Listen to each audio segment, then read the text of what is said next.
Yeah, well, why don't you go to your title slide? It's probably going to be a little bit less than that. This is really great.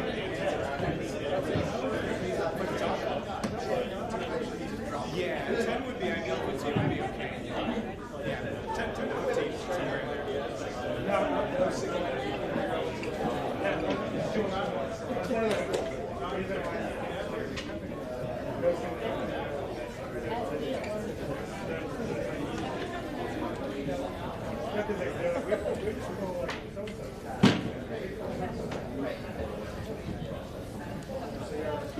All right, everyone, let's get started with the first panel. This panel is about measurement of online tracking and data collection, and we have 3 people today who have done tremendous research and related activities in this area. This is Nick Nikiforakis, who's going to be speaking first for about 10 minutes. We're going to have each of the panelists speak for about 10 minutes, and then we'll do a little bit of Q&A. I'll do part of the Q&A, and then we'll go to the audience for questions. So Nick is someone who could have fit into really either of the first 2 panels. He's done work in all aspects of online privacy and transparency. I already mentioned some of his work on airline price discrimination earlier, but he's going to be speaking about some other work on fingerprinting today. And he recently started as a professor at Stony Brook, and many of you know how crazy the first few months are. And I'm really glad that he was able to make the trip today for this panel.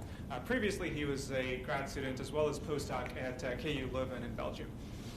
After that, I think Peter Eckersley is going to be speaking next. Peter is at the Electronic Frontier Foundation, and I'm a huge fan of everything that the EFF does in all aspects of online privacy and digital liberties and so on. And in particular, in the privacy arena, Peter's been doing some great work. Some of his work on fingerprinting as well has been seminal. He did the Panopticlick project. Many of you may have seen it. Go to panopticlick.eff.org. It'll show you how fingerprinting can happen in the browser. And Peter's also worked on Do Not Track and more recently on Privacy Badger, which is a cool online privacy tool that uses very different principles from things that have happened before. And then we have Jonathan Mayer. Not a lot of people can claim as a PhD student that they're teaching an online course with 60,000 people enrolled, but Jonathan Mayer is doing that. He is both a law scholar, just finished his JD at Stanford, as well as a PhD student there. He's teaching a course on cyber law, but he's also done some seminal work on online tracking. The very first slide that I showed you was from his paper. He's also built a great tool called Fourth Party, which a lot of researchers are using for online privacy experiments.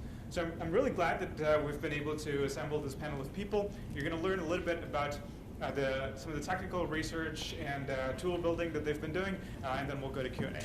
All right, take it away, Nick. Great. Thank you very much for the introduction. So I'm going to just tell you a little bit about fingerprinting. And, well, Peter actually is the reason why I started working on this, so maybe he should be the one talking about it. But you'll hear it from me. And I'll tell you what's happening today and why you should care about it because it's important. So people hear a lot about third-party cookies, right? And there's been articles in newspapers and news clips that talk about all the perils of third-party tracking and specifically about third-party cookies. But essentially, we found out, and Peter showed back in 2010, that that's only just one possibility of doing tracking on the web. So, and the question is, what if someone would tell you today that you could track users without the need of cookies, right, or any other stateful client-side identifier? So there's nothing that the server needs to give to the browser in order to recognize the browser again and again in the future. And that's something actually that Arvind talked about earlier with the canvas fingerprint. Right? So, and this is actually very important from sort of a web measurements perspective is that, so Arvind said that it's actually, all these trackers are invisible and they're hidden from users, but fingerprinting is much more invisible than third-party cookies are. So it's really hidden from users because there is no cookies for you to go and inspect in your browser. And it's actually really hard to avoid it or opt out. So there's nothing to delete that will sort of give you a clean slate, and you can keep on going to new websites. So web-based device fingerprinting, as I said, was introduced mostly by Peter Eckersley in 2010 through his work on Panopticlick, right? And he said that essentially when you go on a website, your browser can be asked for a certain number of attributes. And if you take all of these attributes together, then these can create a sort of a unique fingerprint of your browser, and that's an extension of you who is sitting behind that browser. And so the way that this works is actually surprisingly simple if you think about it. So you go to a website, and the website starts asking questions like, what kind of browser are you using? Are you using Firefox or Chrome or Internet Explorer? Are you on Windows or on Mac on Linux? Then it proceeds to use the JavaScript language, which all of the modern browsers have enabled, to ask more questions. And these questions are things like, tell me the width and the height of your screen, right? And this is something that's reasonably benign by itself. A website would like to know the width and the height of your screen so that it can properly fit the content so that it looks nice as you're consuming it. Then it will proceed further and ask for your time zone. So where in the world are you located in terms of time? Again, a benign procedure by itself. Then the browser would provide its list of plugins, like, are you using Flash? Are you using Java? Which version of Acrobat Reader do you have installed? And then, if you would have Java or Flash, the site can proceed to ask for a list of fonts from your machine. Okay? So which are the fonts that you have installed consciously or unconsciously by installing applications that bring together their own fonts and drop them in the operating system? And in the end, he did some super cookie tests. So what he found is that actually, from about 500,000 users that participated in the study, 94.2% of these users that had Flash or Java enabled could be uniquely identified. So what this means is that almost no two users had all of these attributes identical. Okay? So if we think about the real life, it's similar. So if I say who has brown hair, a lot of people have brown hair. Who is wearing glasses, a lot of people may be wearing glasses. But when you keep on asking questions, the more and more questions you ask, the more you're zoning and you're focusing towards one specific person, and you can identify them from a crowd. And the most important things that were discovered was essentially that your plugins and your fonts are the most telling of your system. So, and not only that, but as you update your browser, your fingerprint doesn't necessarily break. So a somewhat smart fingerprinter could proceed to grab attributes and correlate them with older attributes and realize that it is still you with a new browser rather than a new user with a browser that they haven't seen before. So, and where can we use fingerprinting, or where can trackers use fingerprinting? The obvious one is ads, right? So I can now correlate your interests not with a cookie, but with your fingerprint.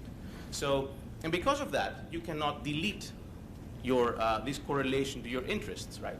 So this will remain the same even if you go into to your browser's private mode. So it's not necessarily connected to anything that you can delete at the client side. A positive avenue of use is the use for anti-fraud. So in principle, a website can learn about you, for example, your bank, that you always use a Windows machine, you always log in at night, these are the fonts, and then suddenly if someone is logging in with your correct username and password, but from a really different kind of system, they can be a bit suspicious. So is it still you, or is it someone who has stolen your username and password and is pretending to be you? Okay. So companies are using it for paywalling. So there's content that's hidden behind paywalls, like reading more than X articles on a news site. And because users sort of started realizing that I can go in and out of private mode to read more articles, suddenly you have fingerprinting that's used to paywall. And going in and out of private mode does not have any effect. And lastly, there was this happening in 2013 where there was an attack on the Tor network, and the Firefox browser was somewhat compromised. And then essentially the malicious code fingerprinted the system and then sent that fingerprint out to a remote server. And the most plausible theory was that this was the FBI that was trying to identify users of the Tor network and fingerprint their machines so that they would break the anonymity provided by Tor. Okay? So what I saw and what we saw with my colleagues working for the last 2.5 years on this topic is that trackers, when it comes to fingerprinting, they go really above and beyond what you would expect them to. So it's typically the case that industry does not necessarily follow academia, right? So academics propose things, but the industry just may never go for it. But when it comes to tracking and fingerprinting, the fingerprinters are really well read. So every paper that's out there that's discussing how fingerprinting can be done better is soon adopted and added into modern products that are used for fingerprinting. We saw that they devised their own techniques. I will not go into much detail today other than one that I'll show you in the next slide, but they're not afraid to come up with their new features that are not necessarily perfect, but they will add that little extra something. And as I mentioned, they're not afraid to try them out. So Arvin's work uncovered that this very large company was doing fingerprinting, and then they said, oh, we're just testing it, we're not really using it. So it's easy for them to do something and then take it back as a supposed part of a test. And so in our work, we have uncovered a lot of things. I'm happy to talk to you about it afterwards. But among others, we saw that you can actually, companies come up with plugins that are made only to fingerprint you better, and they try to install them on your system in some sort of secretive manner. And that unlike the work back in 2010, modern companies don't need to rely on Flash or Java to get a list of fonts from your system. And the list of fonts from your system are really important. So this is sort of one of my favorite slides. So it's just, in layman's terms, how this works is that you go to a website, and the website draws a string, so all of that is hidden, and it uses the Arial font face, and it asks your browser, how big is that box that is around that string? And then your browser may say, oh, it's 500 pixels by 84. Then what it does is it goes through a long list of font families, rendering the same string, but using a different font family, and then measuring that string again. If the measurements are different, it means that that font family was present. And because of the stylistic differences in between letters, the string was either longer or shorter.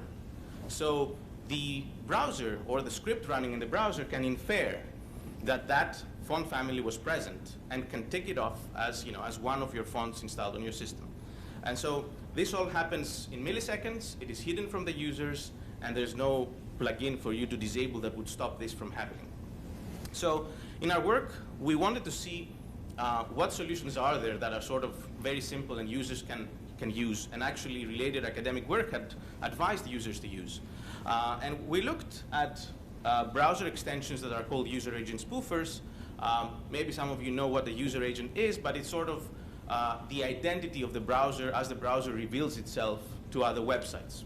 And so we looked at 11 of those, and we unfortunately found that these extensions, when you would install them, they would try to hide some things, but they would typically forget to hide a lot of parts of your browser that are telling of your browser. And because I'm Greek, I like using Greek words. So we classify this as an iatrogenic problem, right? And iatrogenic means typically it's used together with a disease. So an iatrogenic disease is a disease caused by examination or by treatment, right? So what we showed is that actually when you install one of these, you become more visible and more fingerprintable than if you wouldn't installed any of those extensions, okay? And conceptually, you can think of it sort of as a simple Venn diagram where the entire universe is all the features of the browser that are specific to that browser, and how its extension tries to sort of cover a few of them. And there is definitely some overlap, but each extension does its own little thing. So in principle, a fingerprinter, a tracker, with just a few questions can go in and identify whether you're using extension A by identifying this space, or extension B or extension C. So if you think about it, you go from being one of 500 million users of Firefox to being one of 2,000 users who have installed that extension, right? Before any other fingerprinting goes on, okay? So this is the last slide that I have, and I will just show you a quick video of the work that we're trying to do, where we're essentially, we're trying to come up with good defense countermeasures, or defense systems. And what we're saying is that essentially, so let me show you this while I'm talking. So this is a video of one of the most popular fingerprinting providers out there. And what we're doing is we're going in and out of private mode, and we're grabbing the unique identifier that this company is calculating for us. And what you will see is that as I go in and out of private mode with my browser, the fingerprint stays the same. So it doesn't matter whether you're cleaning cookies, or you're deleting your cache, or you're going in and out of your private mode, right? So what we said, or what we claim, is that our browsers don't need to be deterministic in every single thing that they do. So maybe if we randomize some carefully chosen interfaces, we will give a good experience to the user as the user is consuming websites, but we will introduce small minor changes that will break the very precise fingerprinting that, that these scripts are performing. So let me show you quickly this video, and then I'm done. So this is exactly the same, but now we're running a modified browser. There's a policy of how to lie and how fast to lie and in what rate of lying. And hopefully what you will see, well, you will see it because it's a video. The fingerprints keep on changing as you go in and out of private mode. So the user can actually, he or she is unique, but is unique every single time that they visit a website. So their sessions are not straightforwardly correlatable as they go in and out of private mode, as they clean their cookies. And with that, I will close. So thank you very much for your attention.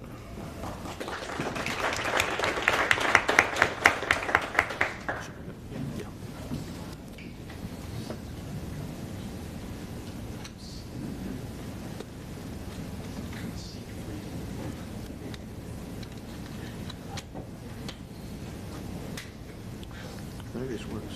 It works.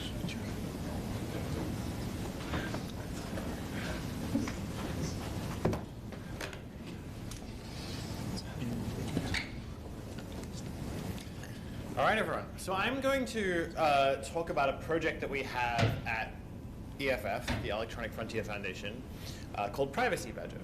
And EFF is an advocacy and policy organization that represents the interests and rights of internet users. So we both want an internet that's innovative and has amazing new things on it that benefit everyone. We also want an internet that is private and respects the principle of consent before people's activities are tracked.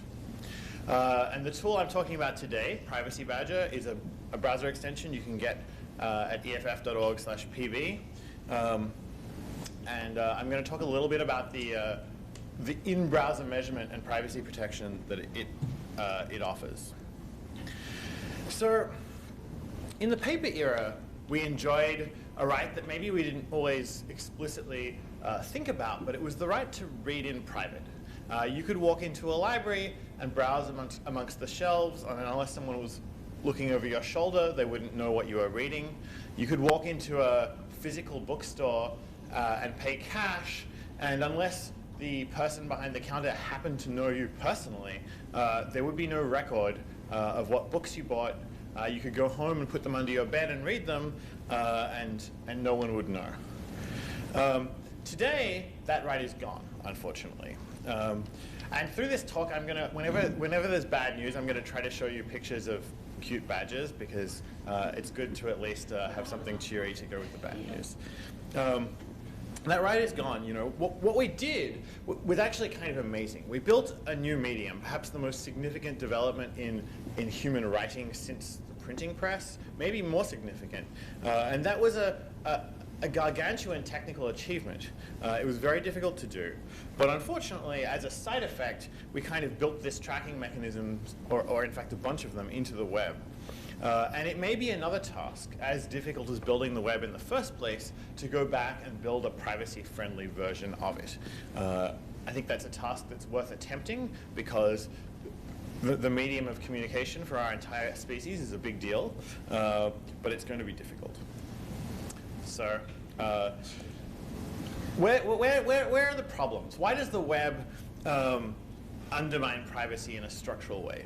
And it just turns out that all of the features we wanted turn out to have these inherent tracking side effects. So if you want to have a hypertext medium with links and embedding, then as a side effect of that, we got referrer tracking and the fact that whenever you load a page, it can include content from other places that inherently tells those other places what you're reading on the first site. This is the idea of first and third party trackers. Do you want a stateful user interface so you can click on buttons and log into an account and the site remembers what you're doing for more than a second or two and can give you an intelligent response at the end of a session? Well, then you wind up with cookies as a way of remembering that state, but also as a way of remembering an identifier that you can be tracked with. Do you want web apps that function when you're offline, if the Wi-Fi goes out or if you're on an airplane or you're traveling? Then you wind up with super cookies and various kinds of more complicated state that's stored locally and accessible through JavaScript. So we have these problems. And if we're going to build a privacy-friendly version of the web, we're going to need to fix them. So, who's taking advantage of this? There are some enormous platforms and first parties, the Googles, Facebooks, Amazons of the world, that just because of the amount of reading you do on their domain through their platform, they know a lot of what you do. There are various kinds of software that people try to trick you or persuade you to install on your computer, toolbars, apps, etc. And then there are these third parties that we've been talking about a lot. And so, we're in this era where we've got this amazing new medium, but it is sort of thoroughly observed from all of these directions. We want to get to some better version of this great library for our entire species, the one we can all read in, and maybe badges can help us get there. But first, I'm going to just digress for a moment and say, philosophically, kind of how did we get into this mess? What mistakes did we make? And one of them, I think, was that we allowed our funding mechanisms for the web to take a very strange path. And if I'm going to blame anyone, I'm going to make a surprising accusation here. I think the fault largely lies with the copyright industry, actually, because copyright is supposed to be the institution we use to pay authors who produce valuable things for us. But the copyright industry had this incredibly inflexible notion of how that was supposed to happen. It was supposed to happen with the mechanism of exclusion, where you do not get to read, listen to, or watch, enjoy a thing until you've paid them to do so. And it just turns out that isn't the way the web works. People want and will gain tremendous benefit from a universal mechanism of exchange where everything is open to everyone. We figure out how to do the payments separately from who gets to read what.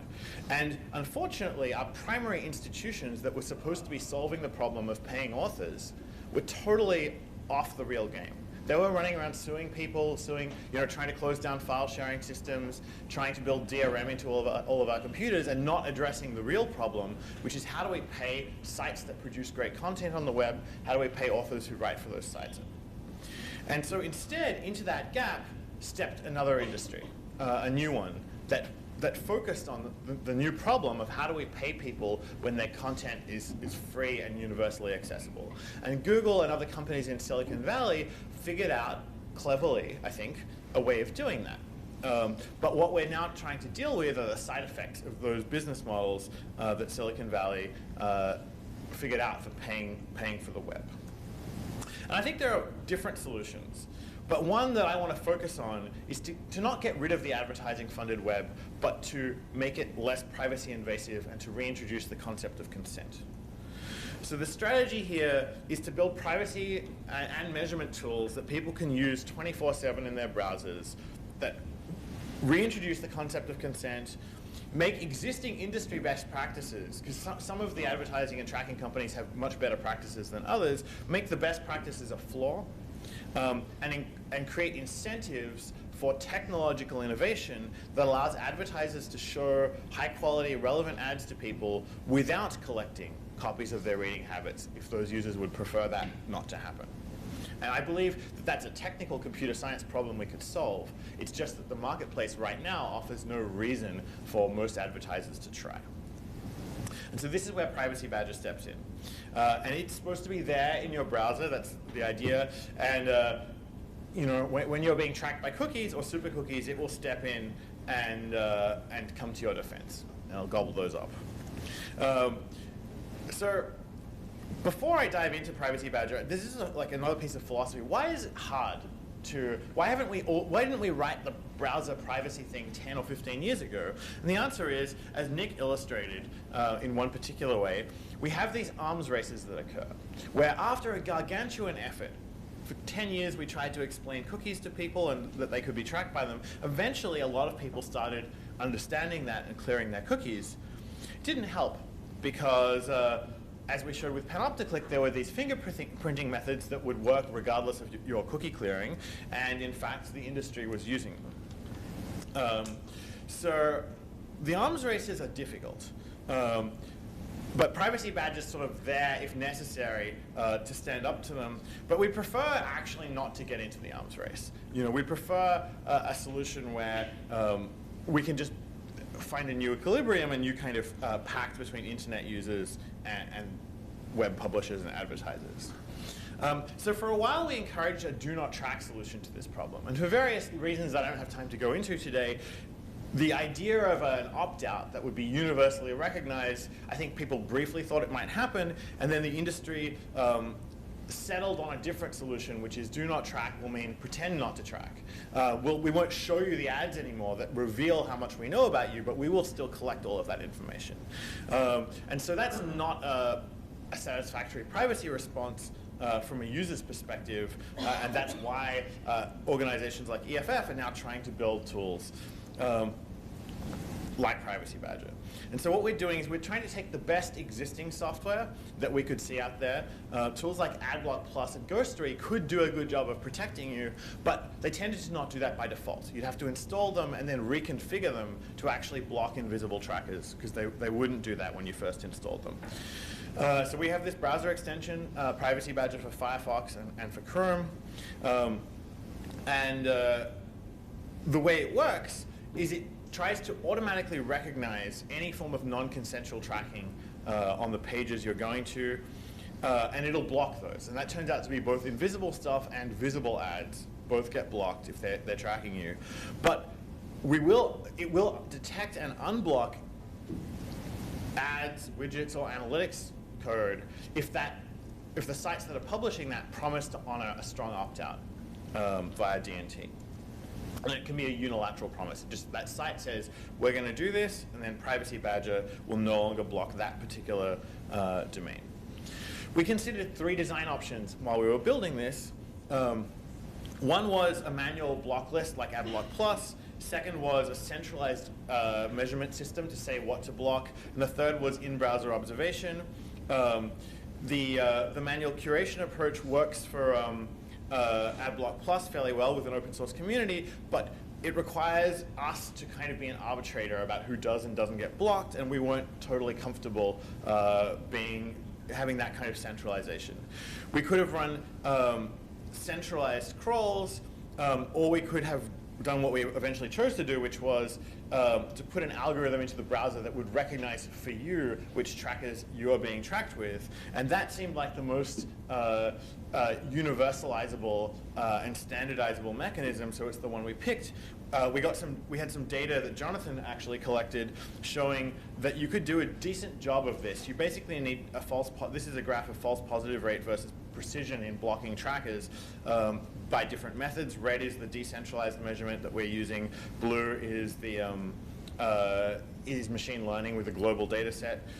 Neither of these on their own are sufficient, but if you can find a way of recognizing the false positives and fixing them, you can drag these lines over onto the curve, and so that's what we're doing onto the axis here of 0 false positive rate. We're doing that by shipping a gray list with Privacy Badger, and if a site is about to be blocked but it's on the gray list, instead of blocking it entirely, we'll merely block its cookies and its super cookies, but let it through. And an example of a case where you do that is something like a Maps widget that's in the page that you're looking at. You can detect that it's breaking the page if you block it, so instead of blocking it completely, you just block its cookies. So you still get your embedded maps from Google on some other site, but you don't get tracked by those maps anymore. So we have this gray listing, and this turns out to work pretty well. We have a few 100,000 users now using it, and we're hoping that this is an innovation that can help us get towards a privacy-friendly web where advertising is still a big part of the business model, but it has a commercial incentive to respect user privacy and to respect the principle of consent.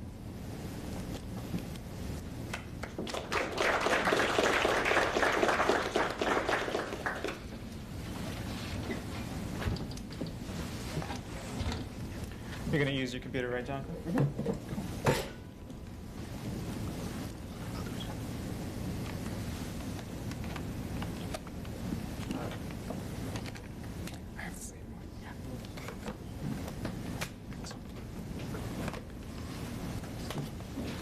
Thank you, Nick and Peter. Those were great presentations.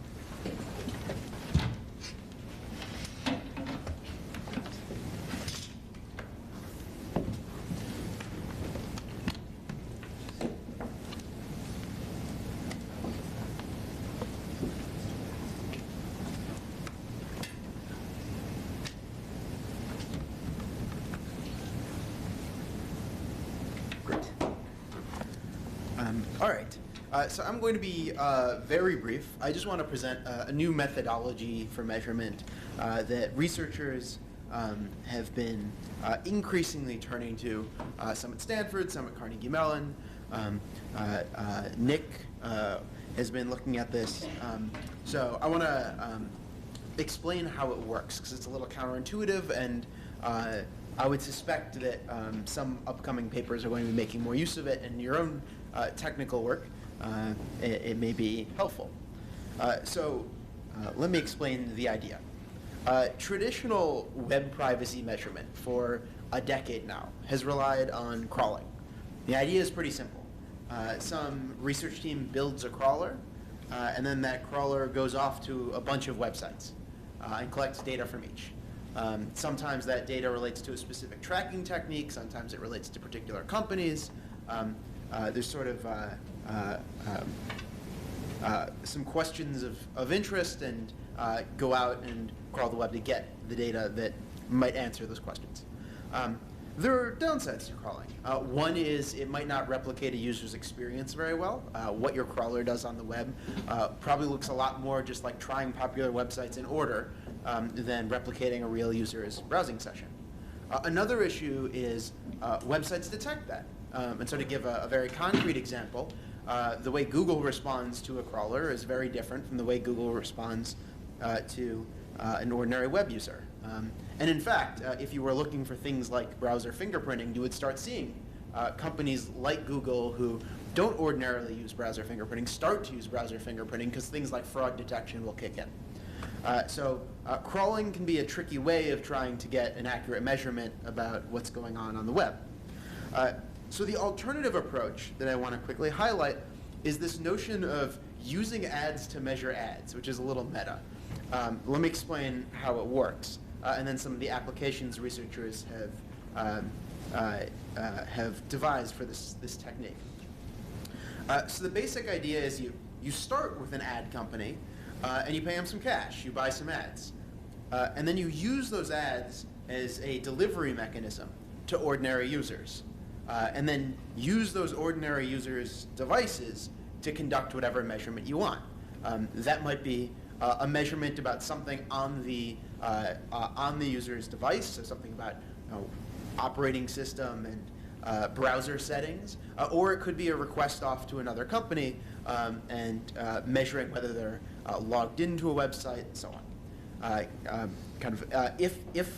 If an HTTP request can get an answer to a question, you can have a decentralized measurement of ordinary web users' answers to that question. And then, of course, last but not least, you report the results back to yourself. So that's the basic methodology that I think it's fair to say is getting used more and can be very powerful. It's been used in some work my team did to measure whether individuals were being tracked by particular companies. So it's possible to just get a sense of what proportion of the web population had a Google tracking cookie or a Yahoo tracking cookie or so on. Again, you can test whether someone's logged into a website, right? So you can fire off a request to Facebook or Twitter, and depending on the response, figure out whether the user's logged in. And so you can actually figure out what percentage of the American population is currently logged into Facebook or Twitter or so on. It totally works. We've done it. You can ask privacy settings of browsers, including do people have do not track turned on, do people have third-party cookie blocking turned on. You can even try to detect things like ad blockers. That's a little trickier because you're using ads as your delivery mechanism, so presumably lots of people with ad blockers aren't getting your ads. Some colleagues at Stanford use this approach to measure network address translation, so not quite on point for privacy, but understanding the structure of the internet. Similarly, to understand the performance of devices in the internet that modify web traffic. An approach that Nick has been working on has been measuring censorship. Some colleagues at Stanford have been trying to do censorship circumvention using this approach, using flash Tor bridges over advertising. Last but not least, some are even trying to measure internet performance and look for net neutrality violations doing this. That's in the kind of more speculative range right now. But anyway, there's a wide range of research questions you might try to answer using this distributed measurement methodology. It's very cheap, it's very powerful, and hopefully it would help you in your work. Thanks.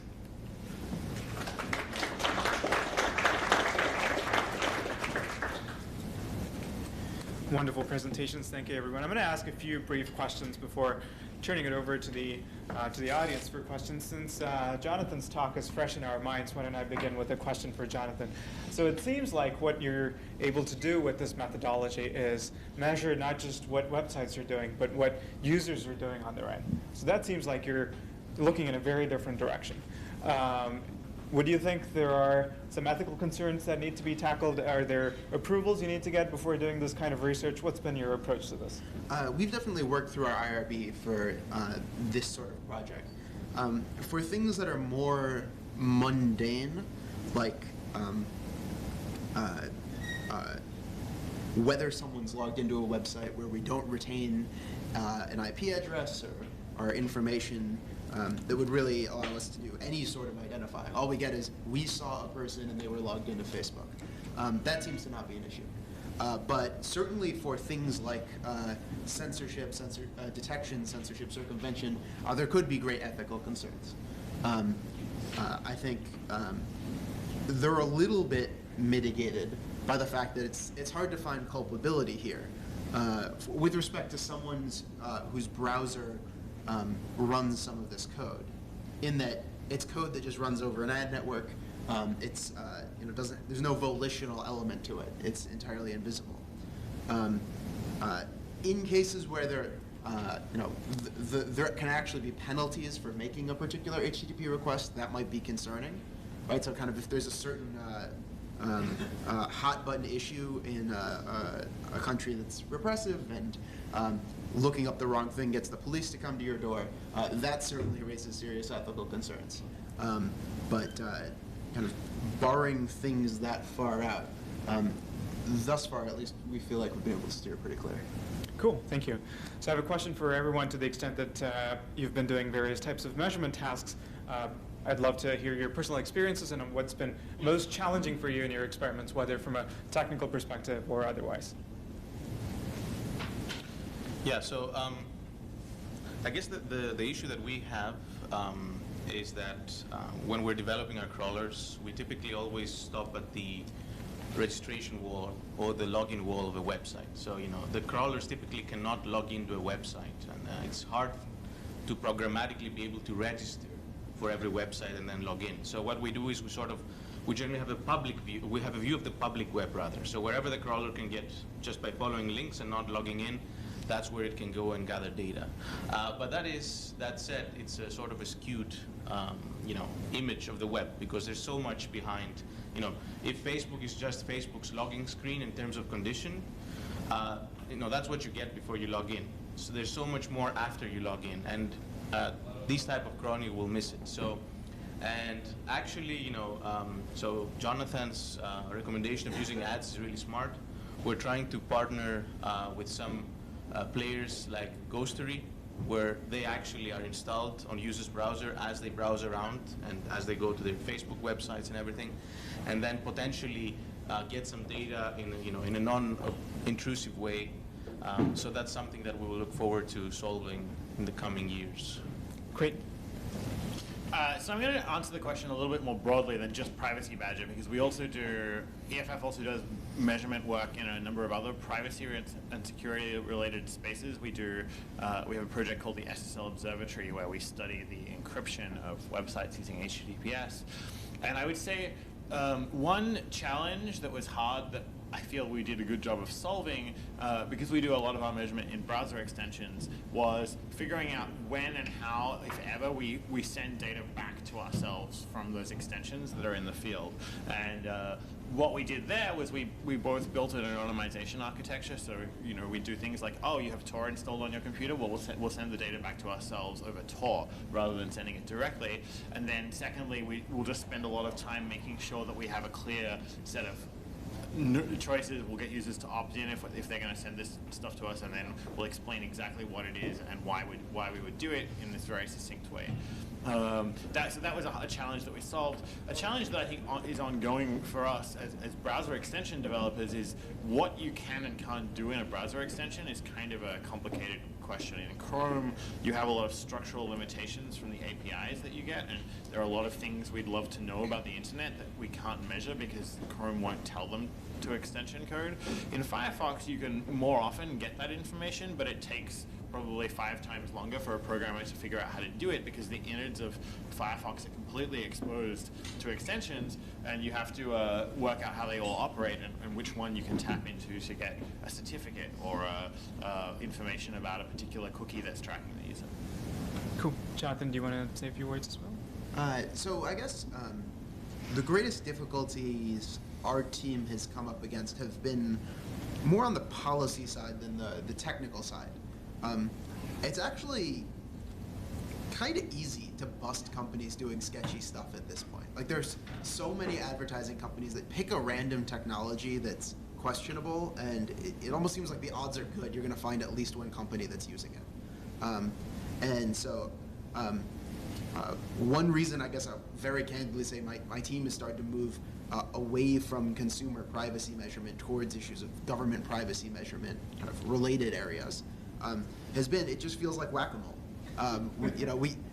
We can keep catching people doing questionable things, and maybe every so often a regulator will step in. Certainly there's negative PR attention, but it doesn't seem like at the end of the day it's getting better. And to give a very concrete example, fingerprinting was super duper sketchy. When Peter and I were looking at it in around 2010, it was this more theoretical than not practice. Who would dare do this in someone's web browser? Then a couple years later, catching a few companies that are doing it. Maybe that's really questionable. Maybe they should walk it back. And now, well, there are companies that are just dedicated to fingerprinting users. That's their business model. Yeah, I guess the frustration is it doesn't seem like we're winning.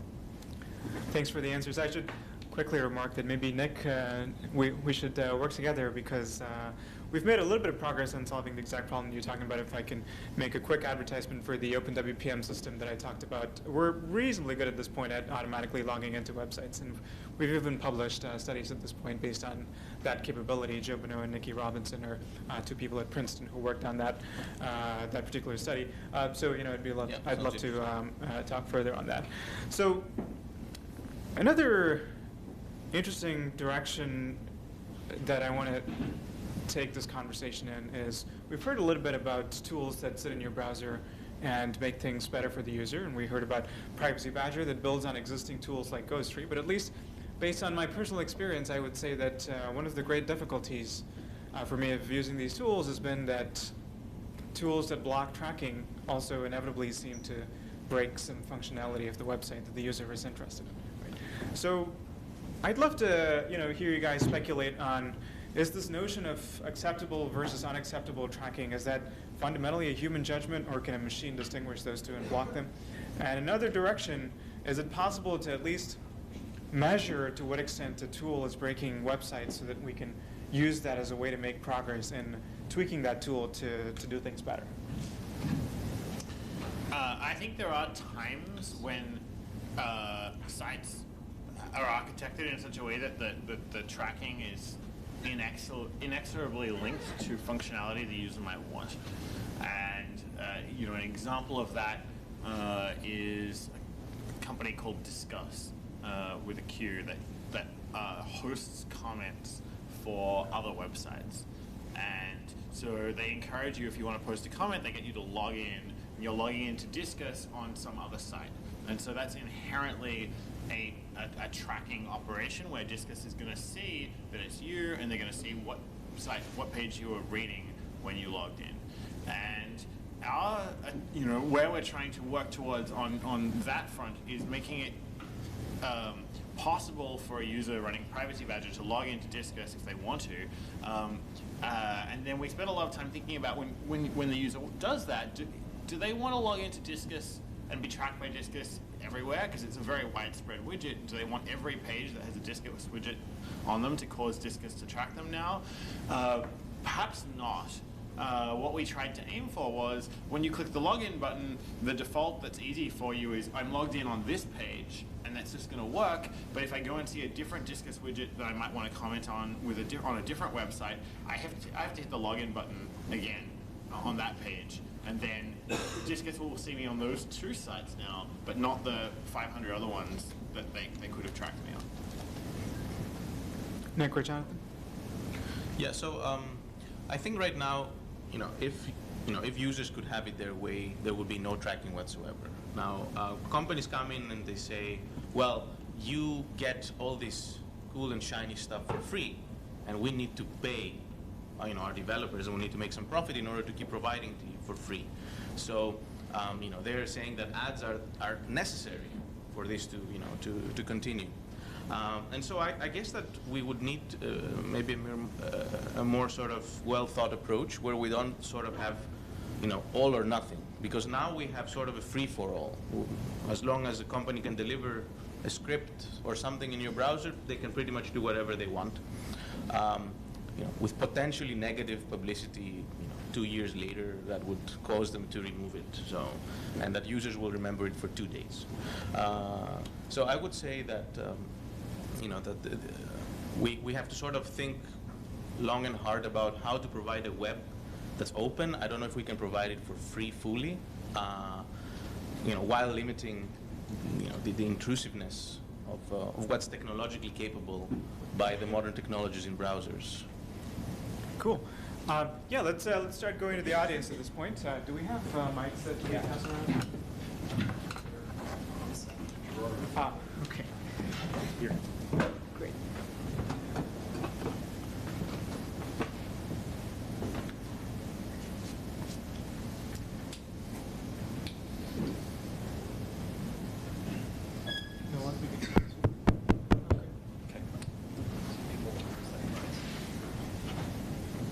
Yeah, the gentleman here.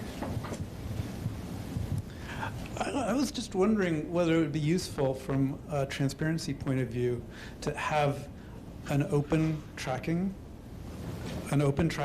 like a tracker that publishes all its tracking data to anyone who wants to see it.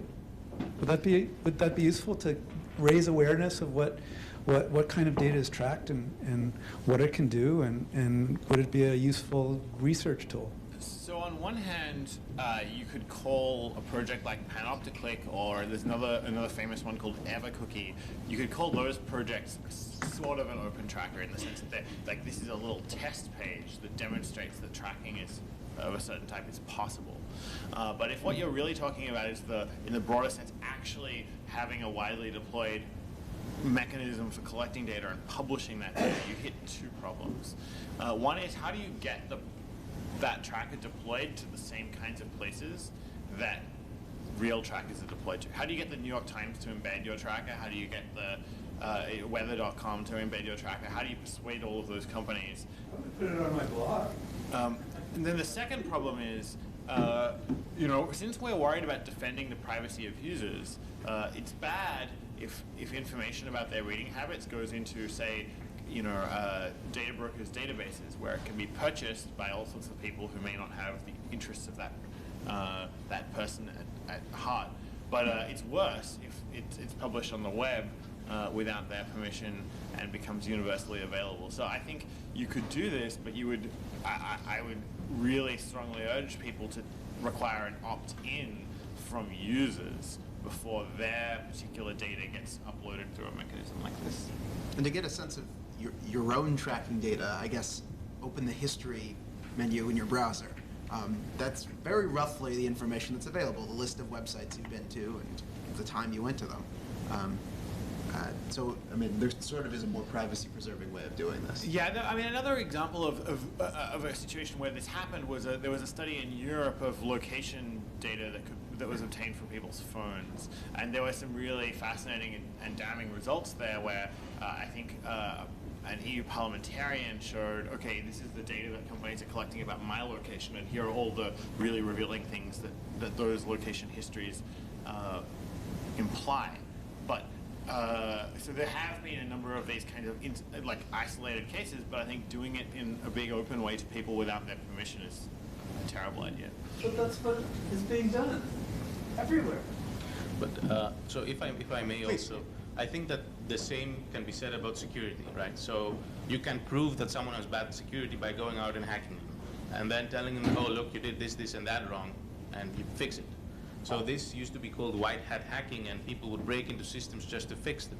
But this is considered illegal. So you cannot go in and break in other people's systems without their permission, even if you're doing it for a good reason. So I think this is exactly parallel, to having some sort of privacy intrusive solution just to show that privacy is bad and to raise the awareness of the people that are hurting. We have another question here. It's not a question. I just want to add to this question. There is a Mozilla project called Lightbeam. Used to be known as Collusion, and they tried to do something very similar to what you propose. They, first of all, it's an add-on or a browser plugin extension that shows you the tracking sites visually. So you can see how any given tracker follows you around the web, like intuitively see that, oh, I'm on the New York Times reading these articles, I'm on Wired reading these articles, and like 20 companies know that I'm doing this. How come? So a great tool, everybody should check it out. But they had an opt-in, or they still do, an opt-in collection framework that says, let me contribute the trackers I see, and then Mozilla will publish them and make this database accessible to anyone. So this sounds great, but they ran into privacy concerns very quickly. And they tried to make this data anonymous and impossible to be used for tracking people again. But then I guess they ran into enough trouble that they said, we can't make it fully open, you have to get in touch with us first. So I think that's where it's at right now. But it's certainly very doable to use a privacy extension to collect this information, especially if the privacy extension has hundreds of thousands or millions of users.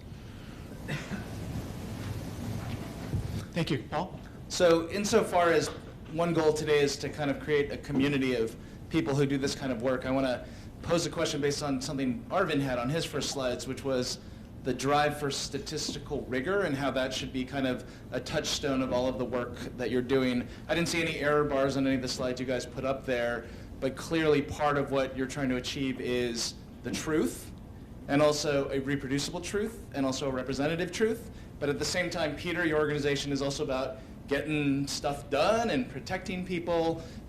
Policymakers, sadly, may want some statistical rigor, but the amount you need to get published is probably much higher. So how do you think about those trade-offs, or how should the community think about those trade-offs when you want to invest the next quantum of effort? Should it go into more statistical rigor, or should you find something new? I'm just wondering how you think about these. Well, it's certainly a question we worry about, because we're producing algorithms that we send out into the world, and hundreds of thousands of people use them, and the algorithm has an intent, which is to protect you against tracking and not break things that are not tracking. And there are error rates on both of those terms. And getting ground truth for those error rates, the graph I showed was based on manual classification that Jonathan had performed on a large number of these domains, but even manual classification is not perfect. It's just about as good as you can get. So we send this code out into the world, and then what do we do about the error rates? And the mechanism we use, because we're working for our users, is to say, okay, we're very loudly, we're an open source code base. Here's our bug tracker. If you have problems with the code that we've shipped, if it, for instance, breaks a page or there's a tracker that it doesn't catch, come and file bug reports, and we'll go and try and reproduce the circumstances that you observed, usually, but not always, we can reproduce. When we can't, it's most often, I would say, because people are running a lot of different extensions. You'll have users who have very unusual browsers. Typically, when it's just our code and a default copy of Firefox or Chrome, we can reproduce the conditions that people are observing, and then we try and get the result the user wants. So we're not trying to produce numbers for the purposes of making epistemological claims or epistemic claims about the world. We're trying to produce results for our users, and we're just doing the best job of that we can. I think it's important to separate out different sorts of things we might want to measure in this space, and look at them by how much rigor is required. So, for example, when Arvind and his students were looking at companies engaged in canvas fingerprinting, right? Once they had some initial measurements of companies doing that, they could go through the code that showed companies were doing that. Does it overly much matter how they chose which websites to crawl? Clearly, the companies are doing it. So there, I guess, statistical rigor in the traditional sense is just not super relevant. By contrast, if you're trying to evaluate the performance of a privacy tool or understand the reach of a particular company across the web, then statistics become more of an issue. I guess another case, and this is not so much about privacy badger, but sometimes in our work at EFF, we will come across a situation where we observe what looks like really problematic behavior by a company, and then we have the question of, so do we level a public accusation at that company for doing that? And what we've tended to do is take the journalistic approach where we call those companies and we find out what they have to say for themselves. It's usually, if we found something interesting, they will just say, yes, we do that. Occasionally there are interesting cases where a company will dishonestly deny doing a thing we've observed, and you can wind up having a public argument about that. But typically, once you ask a company, are you really intercepting traffic with this device here, or are you really modifying traffic with this device here, you'll get a truthful answer once you ask the question.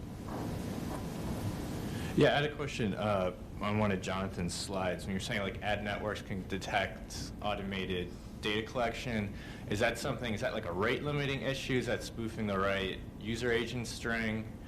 And how do you detect that they have detected you, right? The techniques ad networks use on their backends to do fraud detection usually rely at first pretty heavily on IP address and user agent. So which browser you seem to be using and your network address. In part because folks who try to artificially increase the number of clicks on ads, so a so-called click fraud, or artificially increase the number of views on ads, so-called view fraud, are often at least smart enough to like clear their cookies or block cookies.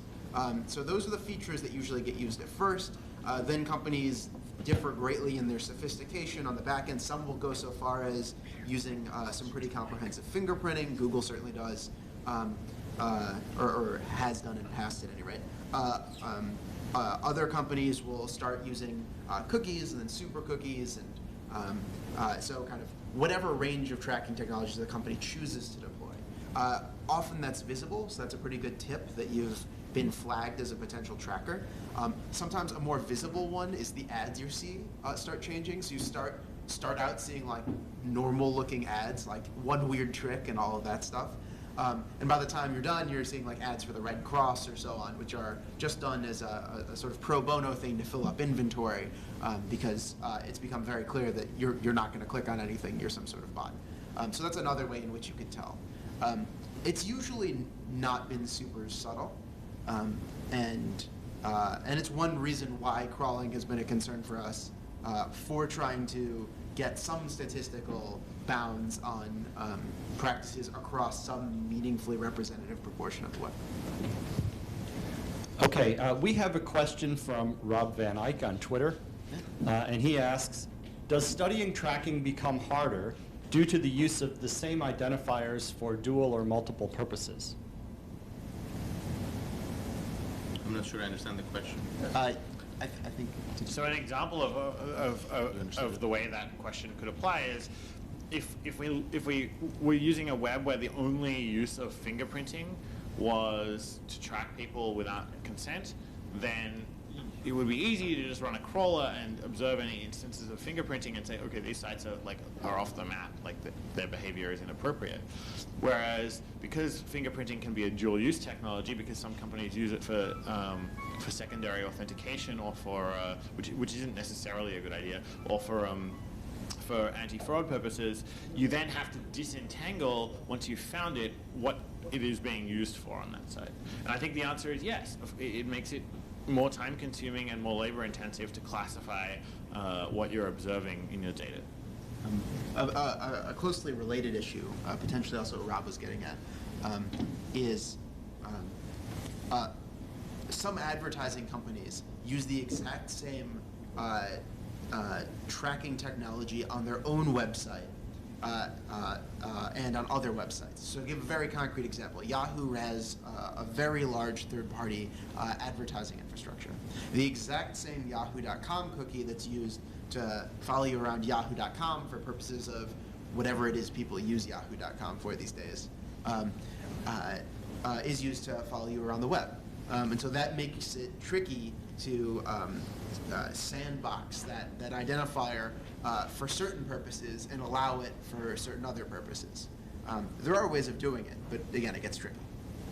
So, I would like just to say that for some technologies, I think that the dual use is artificial. So my technical opinion is that fingerprinting is a really bogus technology for anti-fraud, because you're trusting the client side to tell you characteristics about itself, and then you're using these characteristics in order to say whether it's fraudulent or not.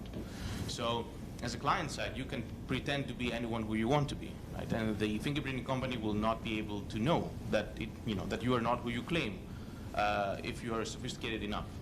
The people who cannot do that, the people who are not sophisticated enough, are the vast majority of the population, who then are being fingerprinted for advertising and for tracking purposes. So I think it's important that we sort of try to disentangle between real use and claimed use of a technology. Do we know, in the case of Oracle for fingerprinting, Oracle and Adobe, are they interested in privacy?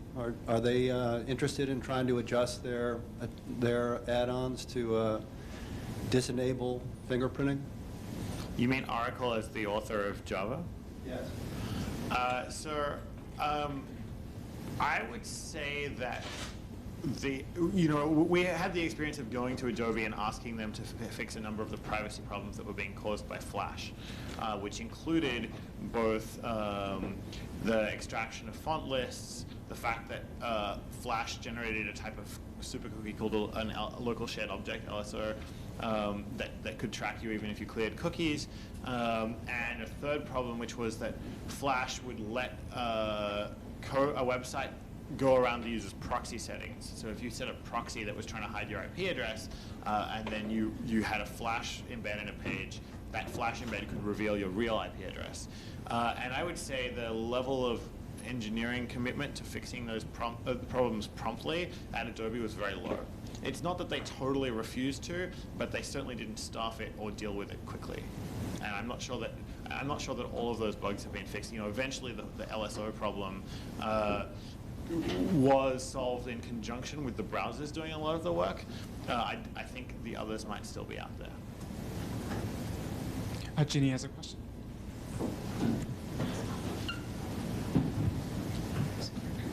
This is for anyone who's dealing with device fingerprinting. What I'd like to know is, I can't think of any reason that anyone using a cookieless technology for tracking couldn't reveal it in something like a footer notice like somebody does with a tracking technology, nor provide, or why they couldn't take from the back end something that would provide a, link up to get a cookie opt-out, or do an opt-out through the back end and honor it. Can you tell me if there's any technical reason that that couldn't happen? So this depends a lot on who is doing it. But for example, one of the companies says that you have to go to their website and you have to click opt-out, right? What this means is that in order for them to honor the opt-out, they will keep on fingerprinting you as you go from website to website, and then at the server side, as long as your fingerprint matches your previously opted-out fingerprint, then they will honor it, right? But it is sort of, it's a server-side promise that you cannot verify. No. Yeah. So I guess let me take a step back up, explain why I think there is so much concern about the legitimacy of fingerprinting. For all of their flaws, cookies at least have this one good property. You can delete them. And it's one of the most often repeated tropes around web privacy. You should practice good cookie hygiene. You should clear your cookies to prevent companies from following you around. The deployment of fingerprinting was in large part driven by the recognition that people were clearing their cookies. And people were very often doing that for privacy. And so the net effect is it channels people from cookie clearing, which is, all things considered, a reasonably straightforward way of protecting your privacy. Emphasis on maybe all things considered. To go find this website you've never heard of, click this opt-out thing, and hope it worked right. And so the net effect is it makes it way, way, way, way, way harder to exercise control about online privacy. So that's the level of criticism. No burying a notice in a footer or offering an opt-out page is going to solve that problem. I would say the answer from our point of view, actually, it's worth breaking down the difference between passive fingerprinting and active fingerprinting. I'd say companies that deploy passive fingerprinting to track people are inherently violating any principle of consent on the web. And I think that no privacy attorney should ever allow their clients to deploy passive tracking tracking via passive fingerprints. And I think the risks associated with serious deployment of that technology are always high. I think that there are some uses of active fingerprinting, which is where the code in your browser is fetching these attributes and sending them back to the website. I think there are debatable but potentially legitimate uses of active fingerprinting.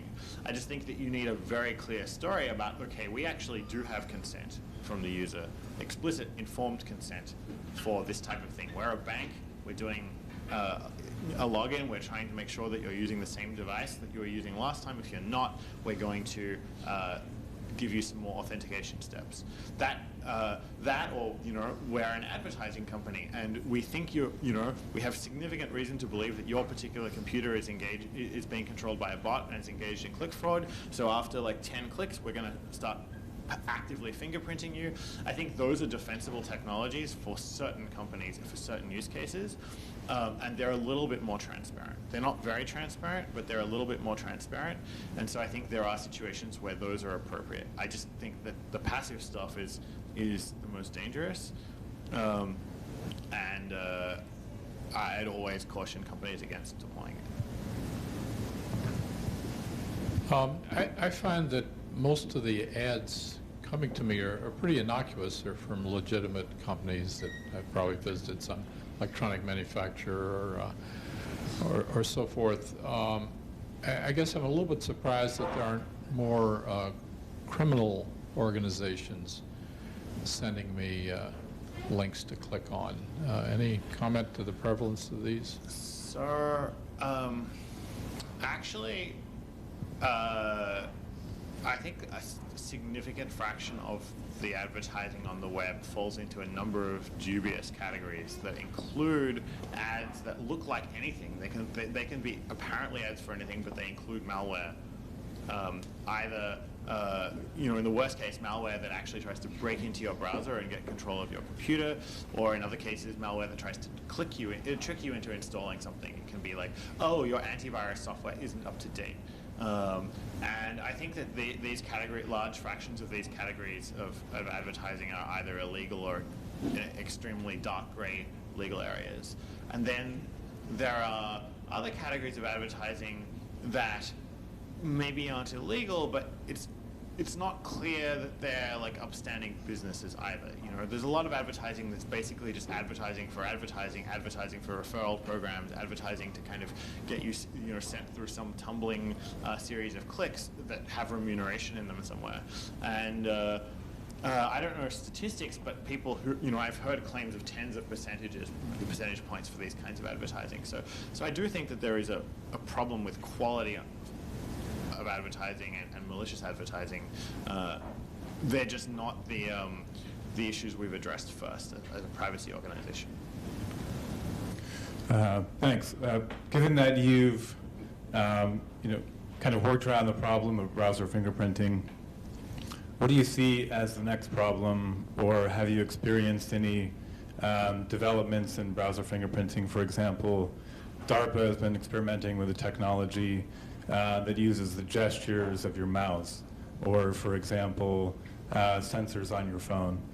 What do you see as the next step, and how will you go about blocking that, if there is one? So I think that fingerprinting as such is not going away anytime soon. It's just that the vectors that through which you're being fingerprinted are potentially be changing. So there's like recent work where they're showing, for example, that you can have two identical smartphones, but due to small imperfections during the manufacturing process, they report slightly different values in their sensors. So the gyrometers or the microphones, two identical phones would record things in a slightly different way that's not recognizable by humans, but it would be recognizable by algorithms. So, people are finding all these sort of corners in devices and software that can be used for fingerprinting. So we are tackling it, but it's so large that we're not anywhere close to comprehensively tackling it. I guess I would add that a sort of similar set of techniques to fingerprinting is starting to get applied to the related problem of cross-device attribution. In less marketing-y speak, figuring out that your smartphone is owned by the same person as your notebook computer. And it uses techniques like looking at whether both are coming from the same IP address at the same time. Potentially if both are using similar websites at the same time. Kind of these sort of circumstantial bits of evidence that can be used to piece together that they're owned by the same person. So you kind of almost have like a multi-device fingerprint at that point. So I'll ask a question as well. So two questions actually. So one is, and I know this is some work that Arvin and his group has been doing, but attempts to kind of see how information flows among the advertisers themselves and the other parties in the incredibly complex ecosystem. So there's possibilities for measurement there. And then the second question is kind of relating to the second panel, which is, can we do measurements that kind of show that people who are employing fingerprinting actually are able to target people in ways that people who do not employ fingerprinting cannot? So like what are the ultimate outcomes for the kinds of activities that the trackers using these newer techniques for tracking might have? So if you see what I'm saying, like relating like the differences in the kinds of data practices that depend on these different kinds of tracking mechanisms. I guess let me at least respond to the second part. My knee-jerk reaction is I don't think shifting tracking mechanisms would really impact the sorts of advertising, profiling, and so on that you're able to do. You might have a more reliable sort of tracking. You might have a more persistent form of tracking. But at the end of the day, it's the list of websites the user's been to when they went there and so on. So yeah, I guess my quick reaction is I don't think that it would change that. I mean, one would think though that you'd be able to observe people much more extensively using fingerprinting, and therefore they would be able to make more sophisticated inferences about your interests or characteristics. Well, what we really see is not that you're able to observe people more accurately, because cookies are a very accurate and powerful tracking mechanism, is that you are able to observe the percentage of people who try to say no. So, 70, 80% of people get tracked in either case and see the same ads in either case. It's somewhere between 10 and 30% of people who are trying to take measures to protect their privacy that might have worked with an older tracking technology, and so they would succeed. They'd get less intrusive, or less specifically targeted advertising. And now with a super cookie or a fingerprinting tracking technique, that person tried to say no, but the advertiser said, actually, I don't care whether you said no, I'm tracking you anyway. And so you'll get the creepy ads that you didn't want to see again. So, but, and of course, from our point of view, we don't care so much about the ads, actually. We don't care what ads people see.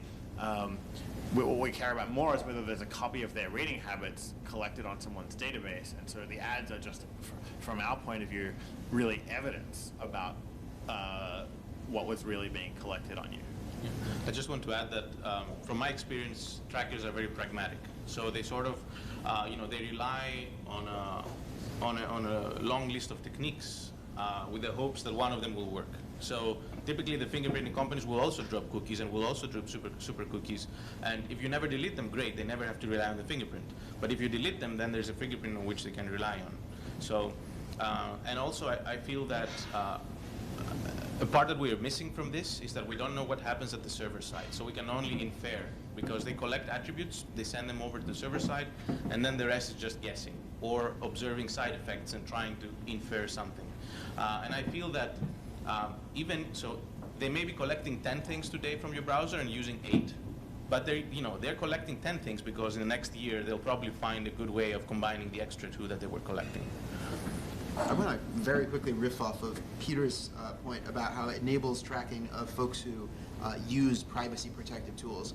In particular, private browsing modes in all of the popular web browsers now allow some sort of temporary protection. The way they implement private browsing differs. But one of the net effects of fingerprinting would be if you go into private browsing mode, you're still trackable just the same. And according to, I think it was Mozilla, private browsing mode is usually used for like about 10 minutes around lunchtime. Use your imagination. Cool. I think Nick's point a minute ago that it's hard to know what happens after the data goes to the server is the perfect segue for the second panel, because after Julia's keynote speech, the second panel is going to be all about that question about inferring what the data is going to be used for based on other indirect observable effects. And so I think that's going to be a fascinating question as well. With that, I think we're exactly at noon and lunch is ready. Let's thank the panelists and adjourn for lunch.